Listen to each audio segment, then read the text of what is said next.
पुल तो गुजरात के मोरबी में गिरा था, लेकिन उससे चोट सारे देश को पहुंची है।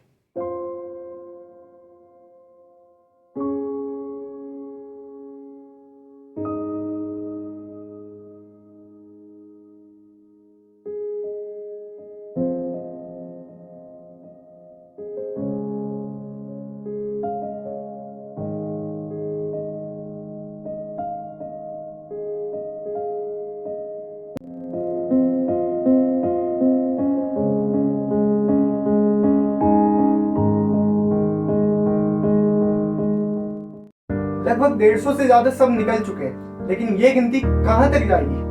केंद्र और राज्य सरकारों ने मृतकों के परिजनों और घायलों को मुआवजे की राशि देने की घोषणा करके अपनी जिम्मेदारी का निर्वहन तो कर दिया, लेकिन क्या इन सब परिवारों की खुशियां लौट सकती हैं? चलिए आपको इस पुल के इतिहास की ओर ले चलते हैं। यह पुल 140 साल पुराना सस्पेंशन ब्रिज है, जिसे हम झूलता पुल भी कहते हैं। मोरबी की शान कहलाए जाने वाला यह ब्रिज 765 फुट लंबा और 4 फुट चौड़ा है। यह पुल किसी बड़े झूले के समान था, जिस पर चढ़कर लोग मच्छू नदी के दृश्य का आनंद लिया करते थे। ऐतिहासिक होने के कारण यह पुल गुजरात टूरिज्म की लिस्ट में भी शामिल किया गया था। इस ऐतिहासिक पुल पर 300 से 400 लोग एक साथ चढ़े हुए थे। ठीक कुछ साल पहले 15 लोगों को एक साथ जाने की इजाजत दी जाती थी। कीमत थी 1 रुपए, जो कि बढ़कर आज हो गई 17 रुपए। अब अगर पुल पर 400 लोग चढ़ जाएंगे तो आकर उसे टूटने से कौन बचाता? मन में सवाल ये उठता है कि इस पुल की कैपेसिटी कितनी है? तो जवाब है 100 लोगों की। अगर कैपेसिटी 100 लोगों की है तो 300-400 लोग वहाँ कर क्या रहे थे? इतने लोगों को जाने की परमिशन आखिर दी किसने? इसका जवाब है लालच और लापरवाही। लालच ये थी कि हर विजिटर को 17 रुपए का टिकट खरीदना होता था। मोटी रकम कमाने की लालच में असीमित लोगों के लिए पुल खोल दिया गया है।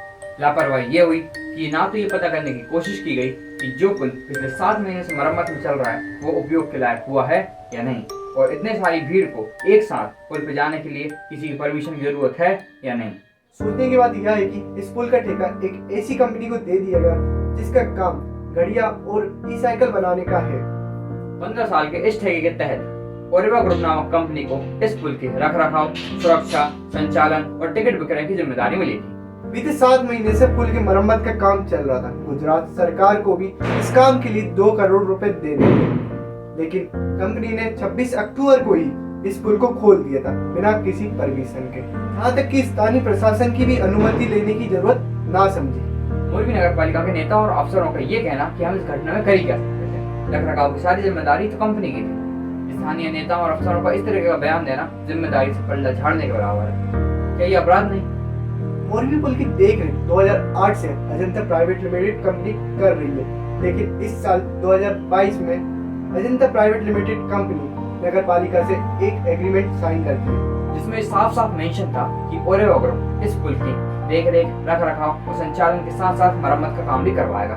लेकिन ओरेवा ग्रुप इस एग्रीमेंट को तोड़ते हुए ये काम खुद नहीं करता है, ये काम आउटसोर्स कर देता है ऐसी कंपनी जो बिल्कुल ही अनएक्सपीरियंस है इस काम में। लालच और लापरवाही की पट्टी ओरेवा ग्रुप कंपनी ने इस तरह पहनी थी कि वह इस हादसे को ईश्वर की मर्जी बता रहे थे।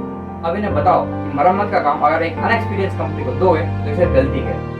100 लोगों के बाहर झेलने वाले पुल पे अगर 300 से 400 लोग भेजेंगे तो इसे गलती कहते हैं। बिना किसी की परमिशन के, बिना किसी की अनुमति लिए अगर कि आप पैसा कमाने के चक्कर में पुल खोल दोगे तो इसे गलती है। और जहाँ इतनी सारी गलती एक साथ हो जाती है वहाँ ईश्वर की मर्जी के बिना भी गलती हो जाती है।